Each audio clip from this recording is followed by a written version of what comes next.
Welcome to my channel. தொடர்களை பொருள் மயக்கமின்றி எழுத வழிகாட்டும் உரைநடை நெறிகளை பின்பற்றி 5 தொடர்களை எழுதுக. பணி முடிந்து நேற்று மாலை வீடு திரும்பினேன். நேற்று நான் வைகையில் குளித்தேன். மாநில அளவில் தமிழ்நாடு கல்வியில் 3ஆம் இடத்தில் உள்ளது. ஆசிரியர் பாடம் நடத்தி கொண்டிருக்கும்போது மாணவர்கள் பேசுவதை தவிர்த்தல் வேண்டும்.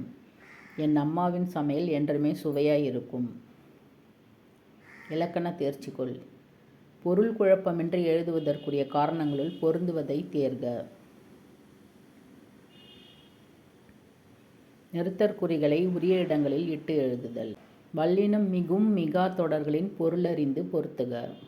தேரை பார்த்தான், பாலினை பாடினான். வேறொரு பொருள் அமையுமாறு சொற்களை சேர்த்து தொடரமைக்க. மாணவர்கள் வரிசையில் நின்று அறிவியல் கண்காட்சியை கண்டனர். அறிவியல் மாணவர்கள் வரிசையில் நின்று கண்காட்சியை கண்டனர். கீழ்காணும் சொல்லுறுப்புகளை பிரித்தும் சேர்த்தும் இருவேறு தொடர்களை அமைக்க. முன். அவன் முன் வந்து கூறினான்.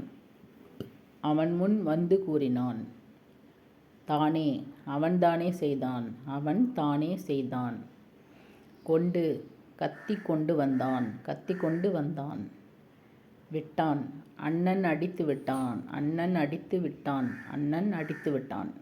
அண்ணன் அடித்து விட்டான். காற்புள்ளி இடாமல் எழுதுவதனால் ஏற்படும் பொருள் மயக்கத்திற்கு சான்று தருக. எழுதும்போது காற்புள்ளி இடாமல் எழுதினாலோ இடம் மாற்றி காற்புள்ளி இட்டாலோ தொடரில் உள்ள சொற்கள் அத்தொடருக்குரிய முழுமையான பொருளை தராமல் வேறு பொருளை தரும்.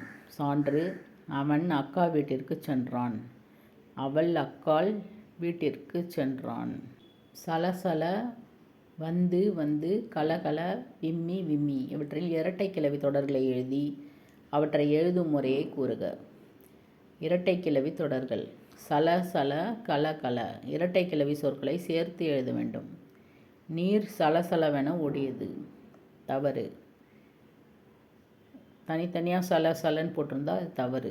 ஒன்றா சேர்த்து எழுதணும். நீர் சலசலவென ஓடியது. சரி. கலகலவென சிரித்தாள். தவறு. கலகலவென சிரித்தாள். சரி. திருவளர் செல்வன் இவற்றில் சரியான தொடர் எது? அதற்கான இலக்கண விதி யாது? திருவளர் செல்வன் என்பதே சரியான தொடராகும். திருவளர் செல்வன் என்பது வினைத்தொகை. வினைத்தொகைக்கு சொல்லுக்கிடையில் வல்லினம் மிகக்கூடாது என்ற இலக்கண விதியின்படி திருவளர் செல்வன் என்பதே சரியான தொடராகும்.